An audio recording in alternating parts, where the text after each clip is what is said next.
আপনার নামটা বলুন। আমার নাম হচ্ছে বাবলু দাস, আমি লোহাপুরি বাসিন্দা। আচ্ছা, আমরা জানি যে লোহাপুর গ্রামের শ্যামসুন্দর এবং রাধা আমাদের জিউ, গ্রামের জিউ, লোহাপুর গ্রামের জিউ। সেই রাধা এবং শ্যামসুন্দর সম্পর্কে আপনি কি জানেন? আমি জানি বলতে, আমরা শ্যামসুন্দর এই 3 পুরুষ আমরা চাকরিদুল থেকে নিয়ে আসি মাথায় করে।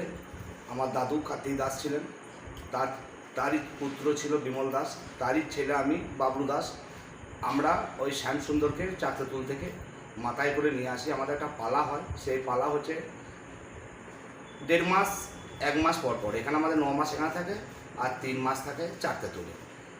এই যে রাধা গোবিন্দ আমাদের জিউ, দাদুর মুখেও শুনেছি যে বহুদিনকার পুরনো আমাদের শ্যামসুন্দর, তাকে আমরা খুবই গ্রামে সবাই মানি। হ্যাঁ, এইটি আমাদের একটি পূর্ণিমা ধরে যে পঞ্চম, যে আমাদের একটা ঘোষ যেটা দোল হয় পূর্ণিমা দোল, সেই দোলটার পরে 5 দিন পর আমাদের কিন্তু পঞ্চম দোলটি হয়। এই পঞ্চম দোলটি আমরা তাকে যথেষ্ট সম্মান করে আমরা খোলকর্তা নিয়ে আমরা নাম গান করি, শ্যামসুন্দরের কিছু গানও করি। হ্যাঁ, সেই গান করে আমরা মোটামুটি যাদের বাড়িতে শ্যামসুন্দর থাকে তাদের বাড়ি থেকে আমরা একটি দোল মন্দির নতুন এবছর উদ্বোধন হলো, সেইখানকে আমরা নিয়ে যাই। সেখান থেকে 4 থেকে 5 ঘন্টার সময় লাগে আমাদের ওই পঞ্চম দোলটি আমাদের শ্যামসুন্দরকে নিয়ে আমরা হোলি ব্যাপারে রং ফং খেলি, গান টান করি। ওই দোল মন্দির থেকে আবার যার বাড়িতে থাকে তাদের বাড়িতে আবার পৌঁছে দেওয়া হয়, তখন রাত 11টা 11:30 হয়ে যায়। বলুন। আমার নাম হচ্ছে রবীন্দ্রনাথ অধিকারী।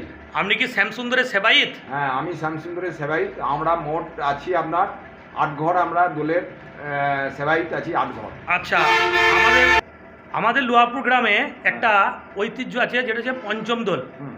এই পঞ্চম দোল সম্পর্কে আপনি কি জানেন সেটা একটু তুলে ধরুন। পঞ্চম দোলটা মানে ব্যাপারটা বলি, ওটা আমাদের গুরুদেব বাড়িতে যে গোস্বামী ফ্যামিলি আছেন, ওরা হচ্ছে গোস্বামী মতে ওরা পঞ্চম দোলটা পালন করে। সেই হিসেবে আমরাও ওই গুরুদেবের বাড়িতে যে হিসেবে দোলটা হয় সেই সূত্রতে আমরাও কিন্তু গোস্বামী মতে ওই পঞ্চম দোলটা 5 দিনের দিন হয়। তার আগের দিন চাঁচর হয়, 4 দিনের দিন মাথায় চাঁচর হয়, 5 দিনের দিন পঞ্চম দোল হয়। আচ্ছা, এই দোলটি আমাদের বাড়ি থেকে বেরিয়ে বাড়িতে উৎসবটা হয়, সমস্ত উৎসবটা হয়, লোকজন সেবা হয়।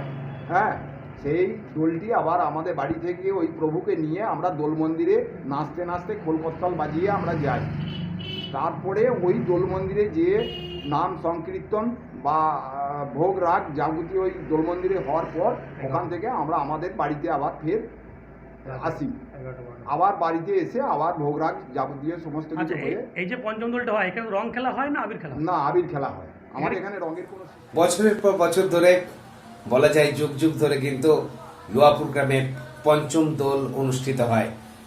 যেদিন পূর্ণিমার দোল, ঠিক সেই দিন থেকে 5 দিনে মাথায়, বলা যায় পঞ্চমী তিথিতে, কৃষ্ণপক্ষের পঞ্চমী তিথিতে এই পঞ্চম দোল অনুষ্ঠিত হয়। যেহেতু আমাদের গুরুদেবের বাড়িতে যে দোল হয় সেটি হয় পূর্ণিমার দোল, সেই সম্মান রক্ষার্থে আমরা কিন্তু তারপরে এই দোলটা করি। আর এই দোল হয় দর্শনীয়। একাধিক হরিনাম সংকীর্তনের দল থাকে, গোটা গ্রামের মানুষ কিন্তু এই মহা সমারোহে উপস্থিত হন এবং শ্যামসুন্দর, রাধারানী ও ললিতাকে নিয়ে নাচতে থাকেন সবাই। এই দোলের বিশেষত্ব হচ্ছে এখানে শুধুমাত্র আবিরের খেলা হয়, রং কিন্তু চলে না। আমি উদয় শঙ্কর অধিকারী, লোয়াপুর নিবাসী এবং শ্রী শ্রী শ্যামসুন্দরের সেবায়িত।